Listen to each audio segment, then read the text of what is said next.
시편 78편 9절에서 11절까지 말씀 우리 다 같이 합독하도록 하겠습니다. 에브라임 자손은 무기를 갖추며 활을 가졌으나 전쟁의 날에 물러갔도다. 그들이 하나님의 언약을 지키지 아니하고 그의 율법 준행을 거절하며 여호와께서 행하신 것과 그들에게 보이신 그의 기이한 일을 잊었도다. 아멘. 오늘 물러서지 않는 믿음, 물러서지 않는 믿음이라는 제목으로 하나님 말씀 증언하도록 하겠습니다. 여러분, 하나님께서 하나님의 자녀로 불러주셨습니다. 하나님의 자녀로 부르셨다는 말은 어떤 의미를 가지고 있냐면 영적 세계를 분별할 수 있는 은혜를 주셨다라는 거예요. 물론 우리에게 보이는 것은 늘 육신의 것들, 그것들만 보이지만 우리 현장 속에서 어렴풋이 뭘 볼 수 있게 되었냐면 이전에는 몰랐던 영적인 전쟁들이 일어난다라는 사실을 알게 되는 것이죠. 그 속에서 기억할 것은 뭐냐면 하나님의 백성들이 물러서지 않는 거라는 거예요. 물러설 여러 가지 일들이 너무 많이 있습니다.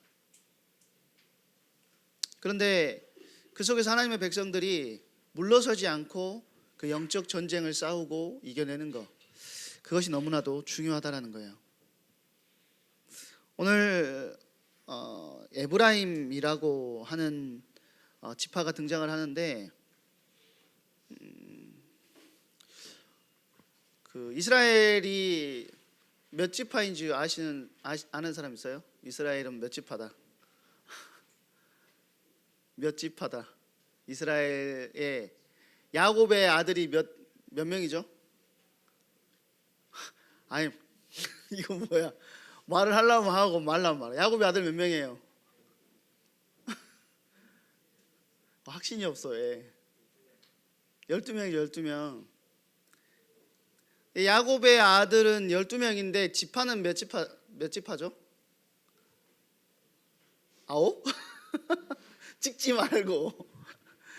말고 지파는 12지파가 아니고 13지파예요 사실. 아무도 몰랐나요? 왜 13지파일까? 왜 13지파일까? 아니 공룡 이렇게 하지 말고 왜 13지파냐면 여러분들 보면 그 야곱의 아들 중에 요셉 지파가 지파에는 없어요. 원래 요셉이 야곱의 12아들 중에 한 명이잖아요. 요셉 지파가 있어야 되는데 요셉 지파는 없죠. 그렇죠? 그러면 왜 13지파가 됐냐면 요셉의 두 아들 므낫세와 에브라임이 그 안에 지파로 들어갔습니다. 근데 성경에는 왜 12지파만 이야기를 할까요? 왜 12지파만 이야기를 할까? 여기는 어디 나는 누구 아무도 모르는.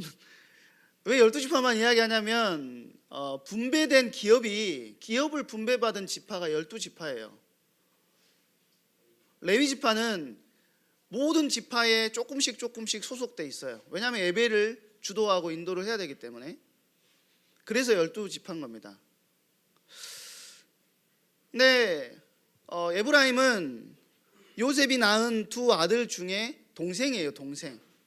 근데 성경에 항상 나오는 거를 보면 순서가 어떻게 되냐면 므낫세와 에브라임이 아니고 에브라임과 므낫세 이렇게 나와요. 원래 장자가 가장 먼저 나와야 되는 게 맞거든요. 그리고 성경에서 먼저 나오는 것은 우선순위를 이야기하는 겁니다. 근데 므낫세와 에브라임이 아니고 에브라임과 므낫세 이렇게 나와요. 왜 이게 에브라임이 둘째 아들인데도 불구하고 우선순위가 됐냐면 창세기 48장에 보면 나옵니다.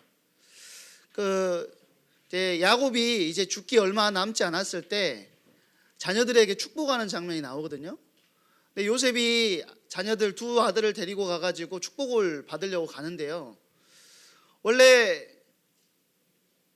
오른손으로 누구를 축복해야 되냐면 장자를 축복해야 되고, 왼손으로는 차자이기 때문에 므낫세를 축복을 해야 되는데, 어떻게 축복을 하냐면 엇갈려 가지고 이렇게 축복을 합니다.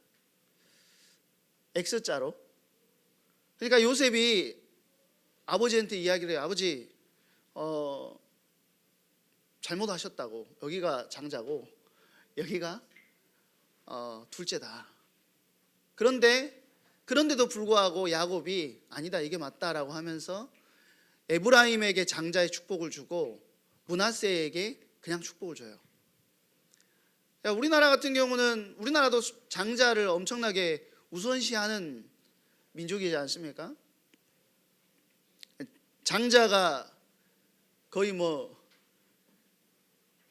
100이 있다면 90을 가져가는 게 우리나라잖아요. 근데 사실 이스라엘도 마찬가지거든요. 그 축복의 규모와 축복의 사이즈가 달라요. 근데 야곱이 뭐라고 축복을 하냐면, 형인 므낫세도 크게 되지만 동생인 에브라임이 큰 자가 되고 그를 통해서 여러 민족이 일어나게 될 것이다, 그렇게 축복을 해줍니다. 그러니까 에브라임이라는 이름 자체가 어떤 의미를 가지고 있냐면 창성, 번영이라는 의미를 가지고 있어요. 창성하게 될 거야, 번영하게 될 거야 라는 축복을 준 것이죠.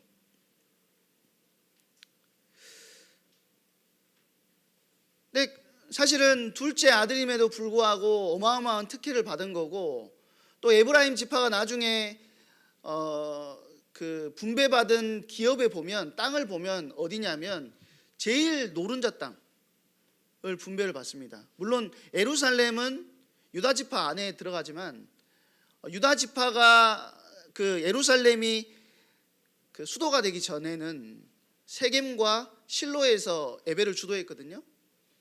근데 그 세겜과 실로가 누구 소속이냐면, 누구 땅이냐면 에브라임 지파의 땅이에요. 그만큼 어마어마한 축복들을 많이 받았어요. 그런데 오늘 9절에 보니까 뭐라고 이야기하냐면, 그런 영향력 있는 에브라임이 무기와 활을 가졌으나 전쟁의 날에 물러갔다라고 이야기를 하고 있습니다. 그러니까 규모도 크고 굉장히 번영하고 축복을 받은 지파임에도 불구하고 앞장서서 싸워야 되는, 거의 장자의 축복을 받은 그런 지파임에도 불구하고 오히려 전쟁에서 앞서 나가서 싸운 것이 아니고 무기를 다 소지하고 소유하고 있음에도 불구하고 전쟁의 날에 도망갔다라고 이야기를 하고 있어요.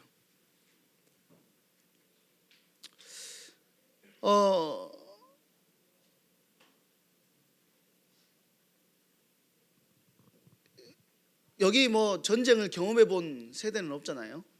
여기서 우리 장로님이 제일 전쟁하고 가까운 세대이신 것 같은데, 사실 장로님도 전쟁을 경험해 보시지는 않았을 거예요. 우리도 마찬가지 아닙니까? 전쟁을 우리는 뭘로 배웠죠? 영화로 배웠어요. 영화, 넷플릭스 이런 걸로 배웠잖아요. 근데 정작 진짜 전쟁을 알지 못하지만 전쟁은 엄청나게 참혹하고 비참함이 있다라는 사실을 우리는 지금 러시아나 우크라이나의 전쟁, 그리고 어디죠? 이스라엘과 팔레스타인의 전쟁을 통해서 알 수가 있는 것입니다. 어마어마하죠. 그런 전쟁에서 가장 앞서 싸워야 되는 에브라임이 실제 전쟁에는 겁을 먹고 물러서는 경향을 가지고 있었다는 거예요. 사사기에 보면 어떤 일화가 나오냐면, 에브라임 지파가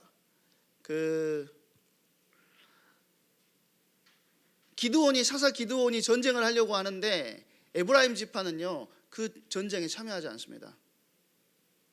전쟁 끝날 때쯤에 얼굴만 비쳐요.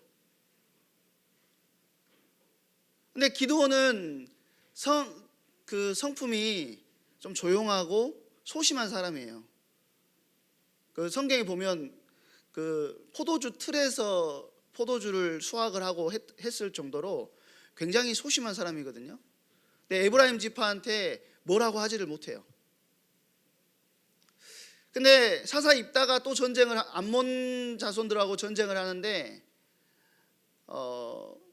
전쟁이 다 끝나고 나서 왜 우리 안 불렀냐 하면서 우리 안 불렀어도 기업은 분배해라 이렇게 나와요. 그러니까 입다는 성격이 굉장히 불같은 성격의 소유자였어요. 그러니까 사람들 에브라임하고 같은 그 민족임에도 불구하고 전쟁을 일으켜가지고 42,000명을 에브라임 지파를 죽입니다. 에브라임 지파가 늘 장자의 뭔가를 가지고 있는 것처럼 보이지만 전쟁에서는 늘 뒤로 물러섰다라는 거예요. 여호수아가 살아있을 때 에브라임과 므낫세가 함께 여호수아를 찾아와가지고 기업을 더 주세요라고 하는 이야기가 등장을 해요. 그때 여호수아가 뭐라고 이야기를 하냐면, 야 너네는 큰 민족이기 때문에 너희 스스로 개척을 해라라고 이야기를 합니다. 여호수아서 17장에 보면은요. 그러니까 그들이 무슨 이야기를 하냐면 가나안 족속들에게는 철병거가 있어서 우리는 못 간다라고 하면서 슬그머니 발을 빼요. 그러면 이제 제가 무슨 말씀을 드리려고 계속 이 말을 하냐면 에브라임 지파가 이런 삶의 태도를 보였던 이유가 있다라는 거예요. 시편 20편 7절에 보니까 어떤 사람은 병거, 어떤 사람은 말을 의지하나 우리는 여호와 우리 하나님의 이름을 자랑하리로다 그렇게 이야기를 합니다. 그러니까 에브라임 지파는 굉장히 힘 있는 것처럼 보이고 능력 있는 것처럼 보이고 번영하고 창대한 모습을 가지고 있는 것처럼 보였지만 그들은 뭘 의지했냐면 철병거, 무기를 의지했다라는 거예요.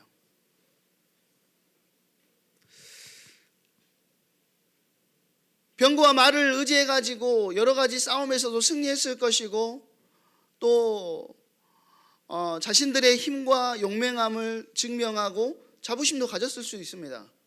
그런데 그들 안에는 뭐가 없었냐면 하나님이 함께 하시는 증거는 없었어요. 왜요? 병거와 말을 의지했기 때문에. 그런데 오히려 반대의 민족들은 힘이 없고 능력이 없었지만 뭘 의지했냐? 병거와 말을 의지한 것이 아니고 하나님을 의지했다라는 거예요. 이 차이가 있는 겁니다. 그러면 이 앞의 이야기들을 왜 자꾸 목사님이 에브라임이 도망갔고 에브라임이 전쟁에 참여하지 않았고 이 이야기를 하느냐? 사실 저와 여러분이 살고 있는 세상은요, 계속된 영적인 전쟁이 치러지고 있습니다. 매일 싸움을 치르고 있어요. 작년에도 그랬고 올해도 그랬고 우리 미래에도 계속해서 이 영적인 전쟁을 싸워야 된다는 것이죠. 우리에게 왜 우리가 이 영적인 전쟁을 계속 싸워야 되냐면 싸움을 걸어오는 실체가 있기 때문이라는 거예요. 그 싸움을 걸어오는 실체가 뭐죠? 사단 마귀라는 거예요. 시도 때도 없이 싸움을 걸어옵니다. 그런데 우리 하나님의 백성들이 이 싸움을 싸우지 않고 등을 돌리면 사실은 승리가 기다리고 있는 것이 아니고 우리를 누가 기다리고 있냐면 세상이 기다리고 있어요. 근데 세상을 장악하고 세상을 다스리고 세상을 주도하고 있는 것은 누구냐면 사단이라고 이야기를 합니다. 성경은. 뒤를 돌아보면 세상은 우리를 잡아당기고 우리를 유혹한다라는 것이죠. 에브라임 지파 자손들은 무기를 갖추고 활을 가지고 있었지만 그런데도 그들은 뒤로 물러났다라는 거예요. 특별하게 결정적인 순간에 싸워야 할 순간에 뒤로 물러났다라는 거예요. 무기와 활이 싸우기 위해서 주어진 것인데 자꾸 싸움의 자리에서는 뒤로 물러갔다라는 것이죠.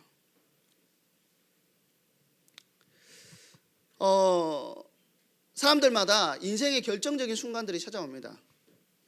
특별하게 고등부, 특별히 고3들 같은 경우는 인생의 가장 결정적인 순간 속에 있다라고 생각할 수 있겠죠.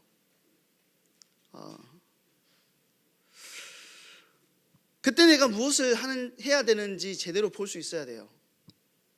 이 결정적인 순간. 지금 여러분의 인생에서 가장 결정적인 시간일 수 있는데, 결정적인 순간이라고 하면 헬라어로 하면 카이로스라고 이야기할 수 있거든요. 시간을. 근데 하나님께서 하나님의 역사의 때가 무르익어 가지고 지금 여러분들에게 있어서 여러분의 미래를 준비하는 데 있어서 때가 찬 시간이 지금일 수 있다는 것입니다. 이때 여러분이 무엇을 하고 어떻게 반응하느냐가 굉장히 중요한데, 여러분이 적극적으로 반응해야 된다는 거예요. 하나님께서 정리 다 해놓으시고 취하라고 주시는 시간일 수 있는데, 그것이 사실 믿음이거든요. 여러분의 현장 속에서 하나님께서 여리고를 정복하듯이 하루에 한 바퀴씩 돌잖아요. 하루는 한 바퀴 돌고, 두 번째 날도 한 바퀴 돌고, 일곱 번째 날, 여섯 번째 날까지 한 바퀴 돌고, 일곱 번째 날 일곱 바퀴를 돌고 나서 소리를 지를 때 여리고를 취한 것처럼 지금 여러분의 시간표가 일곱 번째 날 소리 지르기 직전의 시간표일 수 있다는 것입니다. 이때 나는 무엇을 하고 있느냐, 이것이 중요하다는 것이죠. 봄이 되면, 지금이 봄이잖아요. 뭘 하죠? 씨를 뿌립니다. 씨 뿌리는 계절이 오면 다른 것은 다 제쳐두고 뭘 하냐면 씨를 뿌리는 거예요. 씨를 뿌릴 수 있도록 준비하고 씨를 뿌리는 거죠. 희한하게 그 농사를 지어보면 작년에 분명히 돌들을 다 제거를 했어요. 이렇게 농기구를 가지고 돌들을 다 제거했는데 한 해가 지났는데 다시 그 밭을 다시 일구면 돌이 또 나옵니다. 근데 씨를 뿌리기 위해서 여러 가지 준비를 하죠. 봄이 되면 씨 뿌리는 데에 집중하는 거예요. 그런데 오늘 본문에 보면 에브라임 지파는 결정적인 순간에는 항상 그 자리에 없어요. 결정적인 순간에는 싸우지 않고, 결정적인 순간에는 도망가고, 결정적인 순간에는 없다가 나중에 내 걸 달라고 이야기를 합니다.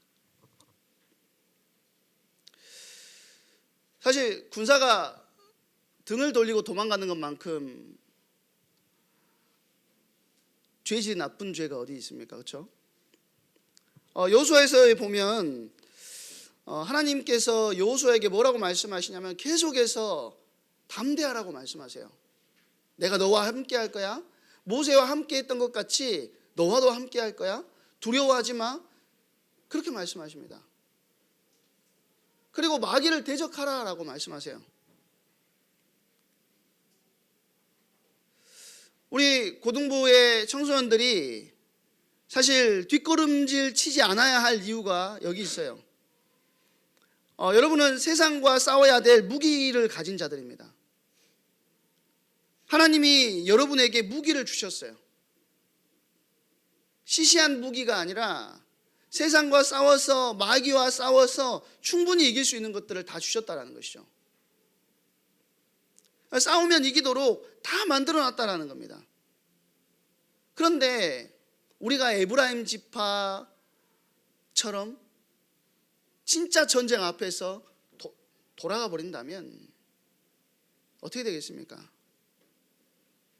하나님이 주신 무기들이 뭘까요? 첫 번째 무기는 하나님께서 우리에게 뭘 주셨냐면 말씀의 무기를 주셨어요. 에베소서에 보면 에베소 6장에 보면 뭐라고 이야기하죠? 성령의 검 곧 하나님의 말씀을 가지라, 그렇게 이야기합니다. 히브리서에서는 이 하나님의 말씀을 뭐라고 묘사를 하냐면, 좌우의 날선 어떤 검보다도 예리하여 홍과 영과 및 관절과 골수를 찔러 쪼개기까지 하며 마음의 생각과 뜻을 판단하나니, 그렇게 이야기합니다. 가장 강력한 무기를 누구에게 주셨냐면 하나님의 자녀, 하나님의 백성들에게 주셨다라는 것이죠.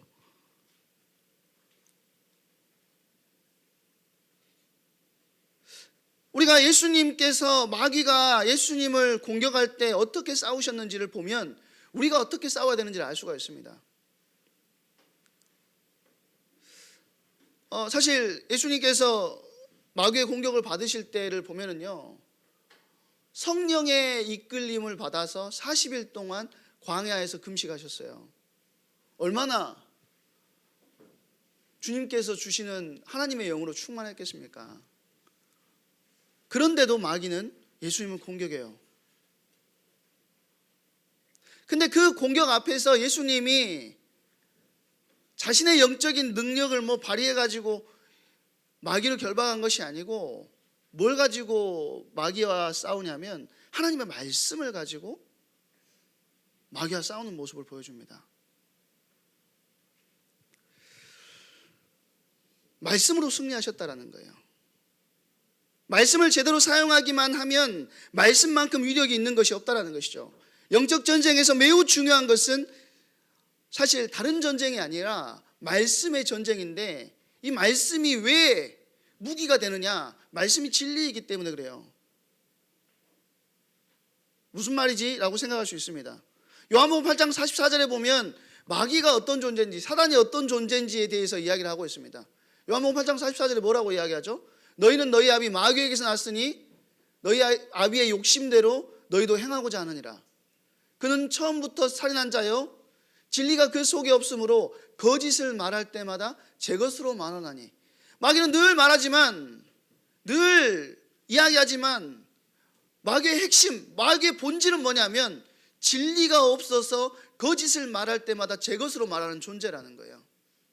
그 마귀를 공격할 수 있는 유일한 무기는 진리로만 공격할 수 있다는 것입니다. 여러분들 학교 생활하면서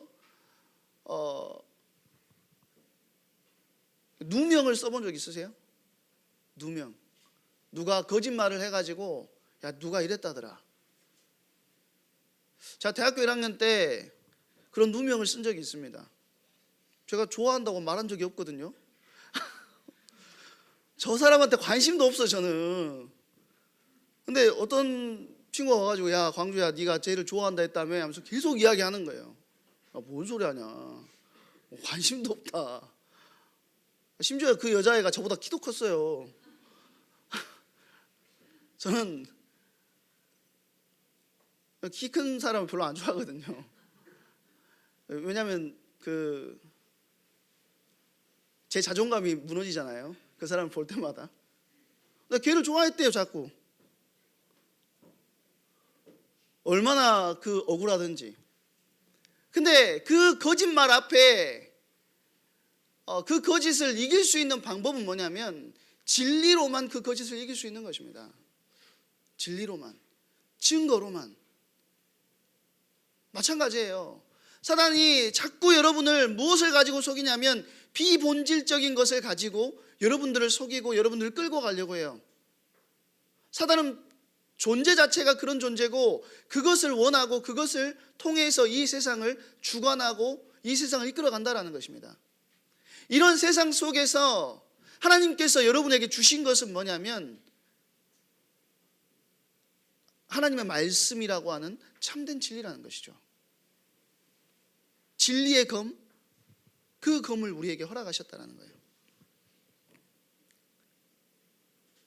말씀의 검을 들고 여러분들이 곳곳으로 나가는 은혜가 있어야 돼요. 절망 가운데 있는 자들 가운데 진리의 말씀을 들고 가야 되고, 그들에게 진리가 주어질 때 그들을 살릴 수가 있는 것입니다. 말씀 자체가 너무 귀하지만 그 말씀을 온전히 쓸 수 있는 방법, 그 방법은 뭐냐면 성령 안에서 그 말씀을 사용하는 것입니다. 세상의 모든 진리는 상대적인 거예요. 그러나 성경의 진리는 절대적인 진리예요. 하나님이 주신 말씀을 삶 속에서 적용하고 사용하고 선포하고 고백할 때 그 하나님의 말씀의 능력이 여러분을 사로잡게 되는 것입니다. 말씀은 사용할수록 힘이 있고 능력이 있게 되는 거예요. 달아 없어지는 것이 아니라 사용할수록. 어떤 친구가 고등학생이었는데, 목사님, 예수 그리스도 유일한 그 유일성을 목사님 계속 말씀하시는데, 유일한 건데 다른 사람들한테 주면 그거 유일한 거 아니잖아요. 나만 갖고 있어야 유일한 거 아니에요? 자기는 자기만 갖고 있는데요. 제가 뒤통수를 때렸던 기억이 있는데, 말씀의 유일성은 그 말씀을 사용하면 사용할수록 더 힘있고 능력 있는 말씀이 되는 것입니다. 성경에 보면 말씀 안에 뭐가 있냐면 진리가 너희를 자유케 하리라 라고 이야기를 하고 있어요. 그런데 문제는 뭐냐? 말씀을 쓰지 않는 데 있다는 것이죠. 적용하지도 않아요. 우리의 영혼이 부정적이고 패배적이고 어두워지면 말씀 앞에 나를 세우고 나의 영혼을 말씀의 검 앞에 내어놓아야 돼요. 여러분들만 그런 게 아닙니다. 제가 이번 주에 말씀 제목을 정해놓고 말씀을 준비하는데 물러서지 않는 믿음이잖아요. 근데 제 안에 자꾸 어떤 생각과 마음이 드냐면, 여러분 앞에서 이런 말 하면 안 되겠지만 그만두고 싶다. 그만두고 싶다. 아무것도 안 하고 싶다. 이런 생각이 자꾸 들어오는 거예요. 저희 아내가 걱정할 정도로. 제가 아내한테 여보, 나 다 내려놓고 그만두고 싶은데, 이런 생각이 저 안에 자꾸 들어오는 거예요. 근데 준비하는 메시지는 뭐냐면 물러서지 않는 믿음이거든요. 근데 저는 제 영적인 상태는 자꾸 어디로 가냐면 물러서는 자리로 가게 되는 거예요. 그게 누가 원하는 것이냐면 사단이 원하는 거라는 거죠. 그때 그런 물러섬의 자리에 물러섬의 유혹과 물러섬의 그 위기들이 우리에게 찾아왔을 때, 그때 우리가 뭘 해야 되냐면 말씀 앞에 나를 세우는 것이 중요하다라는 거예요.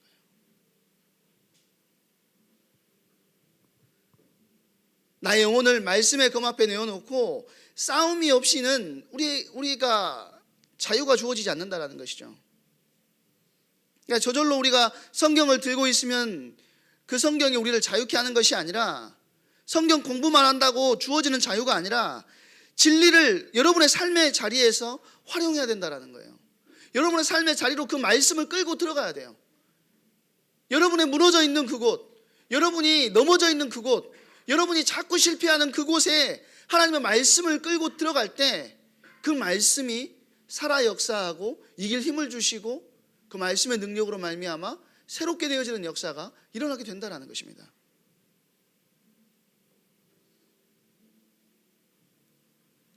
말씀을 과거에 내가 패배했던 지역, 과거에 내가 실패했던 영역으로 점령군처럼 끌고 들어가야 돼요. 여러분이 늘 실패하는 영역들이 있을 겁니다. 여러분이 늘 실패하는 영역이 있을 거예요. 하나님과 나와 사람만이 아는 그 영역이 있을 거예요. 그곳으로 끌고 들어가야 돼요.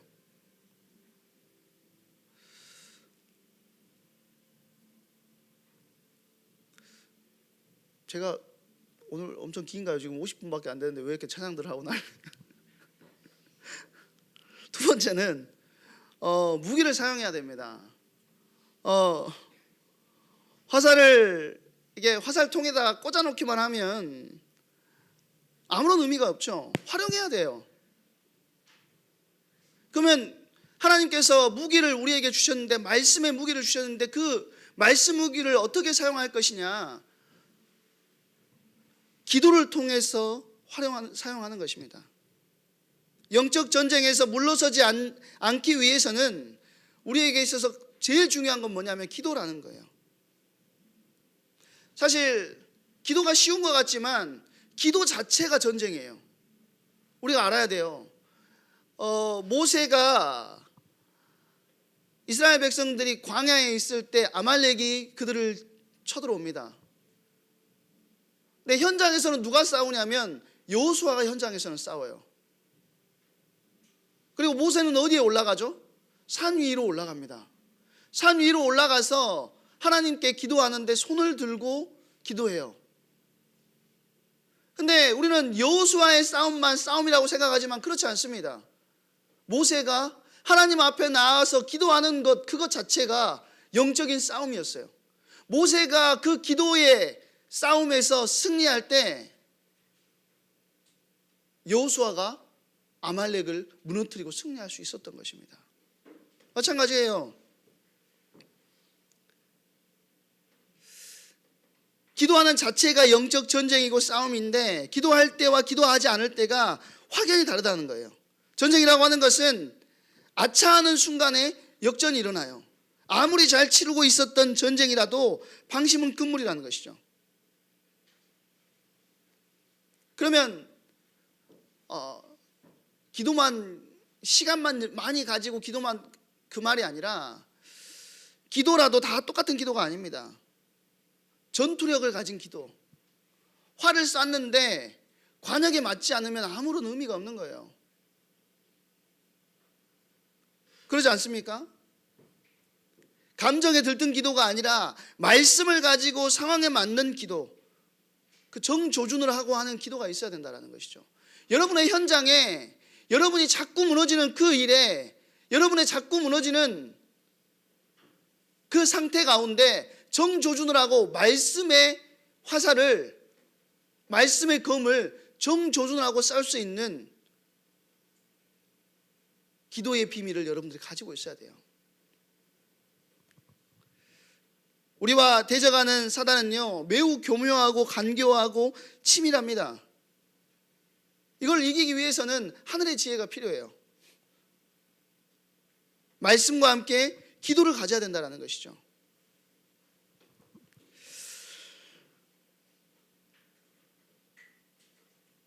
학업의 싸움을 싸우되 여러분들이 기도의 영적인 싸움을 싸우셔야 돼요. 학업의 싸움을 싸워야 됩니다. 그렇지만 말씀을 가지고 여러분의 학업 현장으로 들어가시고, 그리고 어떻게 해요? 어떤 방법을 통해서? 기도의 방법을 통해서 말씀을 가지고 여러분의 학업 현장으로 도전하는 겁니다. 에브라임이 전쟁 앞에서 물러섰던 것처럼 여러분이 물러서면 안 됩니다. 돌아서면 안 돼요. 에브라임이 받은 그 창성과 번영의 축복이 이미 예수 그리스도 안에서 여러분에게 이미 주어진 것들입니다. 진리의 말씀을 여러분의 삶의 자리로 끌고 들어가는 것이 중요하다는 것이죠. 여러분의 무너진 자리로 끌고 들어가는 것이 중요해요. 그때 그곳에서 뭐가 일어나냐면 하나님이 준비하신 역전이 일어나는 것입니다. 그때 하나님의 능력을 체험할 수 있는 거예요. 내 능력을 넘어선 하나님의 일하심, 내 방법을 넘어선 하나님의 일하심을 보게 될 때 이것이 하나님의 역전이구나를 알게 되는 겁니다. 오늘 여러분의 삶의 자리에서 물러서지 않는 중요한 믿음을 회복하는 응답의 한 주가 되었으면 좋겠습니다. 말씀을 가지고, 그리스도의 비밀을 가지고 나의 무너진 곳으로 들어가세요. 그리고 여러분들이 선포하세요. 이제는 내가 돌아서지 않고 주님의 뜻과 계획과 소원을 이루는 그 일에 내가 쓰임받기를 원합니다. 주님께서 원하시는 영적인 도전이 나의 모든 삶의 자리에서 일어나기를 원합니다. 주님 나를 사용하시고 나를 이끄시고 인도해 주십시오. 그때 일어나는 역전의 역사를 확인하는 응답의 주역으로 쓰임 받으시기를 바랍니다. 우리 이 시간에 주님 뜻대로 살기로 했네라는 찬양을 할 건데요. 사실 주님 뜻이 하나님의 말씀이거든요. 뒤돌아서지 않는 은혜가 이번 한 주 여러분의 모든 삶의 자리에서 있게 되기를 소망합니다. 이 찬양 부르시면서 준비하신 예물 하나님께 드리도록 하겠습니다.